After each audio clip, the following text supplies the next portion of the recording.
Charlene just played some amazing music for us. And she was just telling me that being in a women's march changed her life. Tell us about that. It was the 50th anniversary of women finally claiming the right to vote. So that was on August 26, 1920. On August 26, 1970, I was 17 years old. And I made myself a sign. And all by myself, I went down to Fifth Avenue, Manhattan, and I marched with thousands and thousands of women what is now known as the second wave movement for women's suffrage and women's rights. Sure. And at the end of the march, two women spoke, and I'll remember this the rest of my life: Gloria Steinem and Betty Friedan. And those women changed our world. Absolutely. And did you feel that peace and no war was a part of the women's movement back then? Absolutely. We were deep into the anti-war movement, trying to stop the escalating war in Vietnam. Yeah. And I mean, not that long before, Life magazine published 200 black and white photos of young men and actually boys, some of them, who were killed in Vietnam, Americans killed in Vietnam, 200 in 1 week. And we knew kids from high school that never came back. Yeah. And the boys were being drafted, and we were passionate about stopping it. And eventually we did. And so tell everyone a little bit about what we've just done here today, because it was amazing. We had about 130 people here in Princeton. Oh, sorry. Well, this was a gathering of people outraged by the actions of this president and the administration that feels that it is now, enabled somehow to bypass Constitution and the Congress. The members of Congress were not consulted. The Security Council of the United Nations were not consulted about going to war against Iran. And now we planned this rally for about a week, and we had no idea that the war would actually be started while we were sleeping last night. And so now we're here, and we're so much more passionate than before because we're together. And solidarity is the key. Totally. You're absolutely right. Absolutely right. We were just chatting a minute ago about how important it is that women play a role in this, because women are the source of so much power for peace in this world, right? And it just seems to me that if we could organize as women, we could make a difference. What do you think? Okay. There are women who are actually part of the problem. Yes. And we need women who are dedicated to peace and justice and preserving life and to preventing violence. And I'll tell you my feeling as a mother of a daughter, I feel it's her birthright to live in a world at peace. So for my daughter and for everyone's children, I really feel we have no choice. We have to dedicate our lives to actually ending the war system, whether you're a man or a woman. But women do have a very, very deep commitment, generally speaking, for peace. And I agree with you on that. Totally. Well, you can see we have great energy here.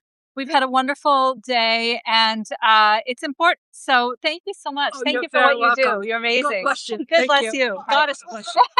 Hi. How are you? Good. How are you? What did you say that the most member of peace in which country? What was that? What? We're here at the rally. I'm sorry, I'm live here on Substack Live with some of my followers, if that's okay.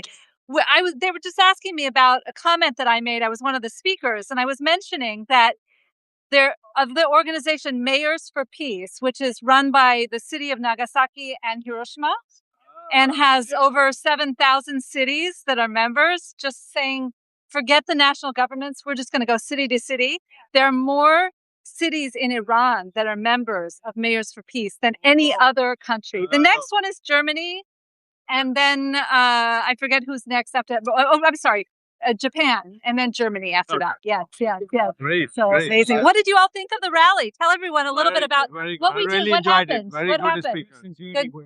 Do you feel like it's how does it feel to you? Does it feel like there's hope, hopeless? What's your feeling? I'm feeling right now hopeless. Yeah. Hopeless. It should not be what happened earlier today. Yeah. If we keep organizing, we might impact.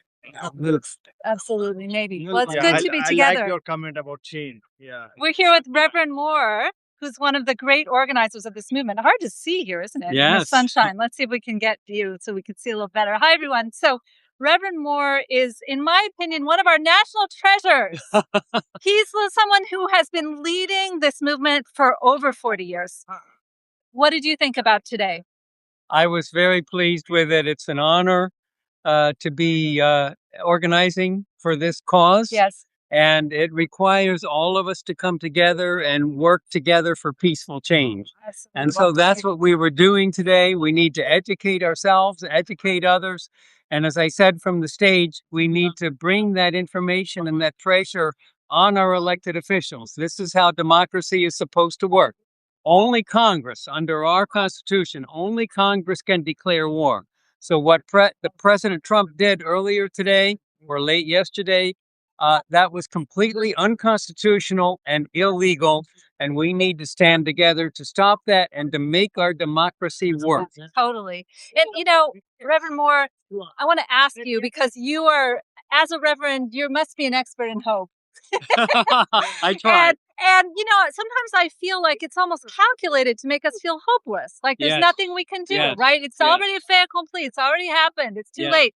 So if people are watching us right now and thinking about this and thinking, God, I wish I could do something. There's nothing I can do. Right. What can they do? Well, they can do a lot. And first of all, I want to mention my former colleague, Reverend Jesse Jackson. Yes. And that was one of his mantras, was keep hope alive. Yes. And part of the strategy of our opponents and of people who are pro-war, part of their strategy is to try to make us be discouraged and not do what we need to do. When we come together, when we give each other support and energy, then we can turn this thing around. We did it in 2015, as I said in my speech.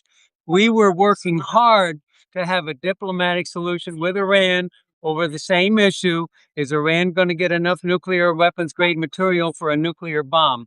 And that agreement that was reached after 2 years of diplomacy, that agreement verifiably kept Iran at least 1 year away from having enough nuclear weapon grade material for even one bomb.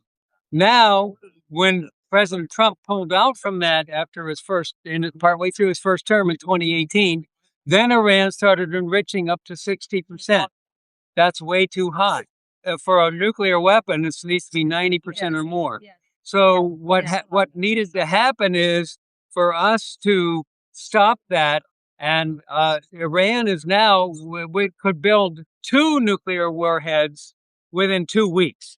So it's really become much worse because we didn't stay with that diplomatic solution. We need to reestablish it. Totally. And one of the things that I thought was so interesting about your speech, Reverend Moore, was, something even I didn't know was how much the diplomatic solution that we had was the product of local organizing. Yes. It wasn't just an idea that the diplomats had. It was the work that you and others were doing, right? And so it was absolutely. And I mean, our role, we brought experts with us because there were certainly, we have really great world-class experts here at Princeton University. And so we brought them with us. But what really made the difference is they were getting so many calls, so many emails. And I can tell you firsthand, Senator Booker was on the fence about whether he was going to support that agreement until the last minute. And I talked with his top foreign policy aide, and I said, what is making a difference with him? And she said, we're getting so many emails from his constituents that are telling us to support that agreement. Amazing. So it could happen again. And we're going to have a vote in Congress this week, everyone, on the war powers of the president. So this is the moment to make those phone calls. That's really incredible. And so what is next for the coalition? What is your plan from here? We're going to be resisting this war all along. And hopefully a big first step will be this week. It could be as soon as this Monday that there'll be a vote in the Senate, I think, is likely to vote first. But Ro Khanna, who's one of the House sponsors, has said he's also trying for Monday. So maybe early this week. Wow. So we got we're pulling all the stops out, getting as many phone calls, as many emails going to our elected officials as possible. And then even if we don't win on those, we aren't going to give up. We're going to keep pushing back. We're going to keep promoting the peaceful alternative of diplomacy, because diplomacy, as my wife likes to say, diplomacy saves lives. Yes, absolutely. And one of the things, folks, you may not know about Reverend Moore is that he was a real leader of the march that happened in the 80s that really led to disarmament, between nuclear disarmament. Yep. And I believe you hired a train. Yeah, a train we full did. of people to go all the Yes, way down we from did. Princeton A to full train Washington, load. D.C. Can you imagine? We had a 14-car train, took 1,400 people. Isn't that amazing? Yeah. So, are you concerned at all that the U.S. might threaten to use or even use a nuclear weapon in this issue if it escalates? Yeah. Yes, I do worry about that. And, this is the problem. As we say, we're trying to stop them from doing bad things with nuclear weapons. Well, we're already doing bad things. We're threatening, we're rattling the nuclear saber. I mean, in his first term, Trump said we're going to obliterate North Korea if it doesn't do what we want it to do. So he just uses this reckless language. Now, Putin does that to some degree, too. Absolutely. But we need to kind of, that should not be part of the way we interact with other countries and with the international community. It's totally wrong-headed. It's dangerous. And we need to be renouncing nuclear weapons.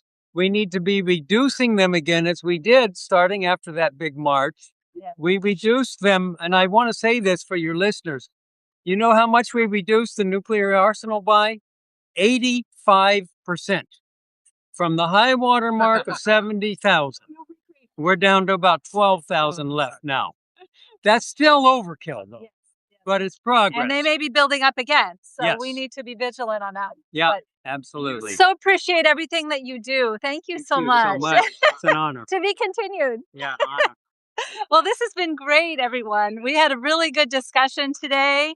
And it's a little hard for me to see my screen, so I just want to see if you have any questions. I'm having a hard time here.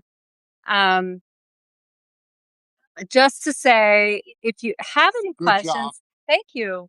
It was a great day. I was one of the speakers. I talked about international law, and I talked about feminism and all the things that our community cares about.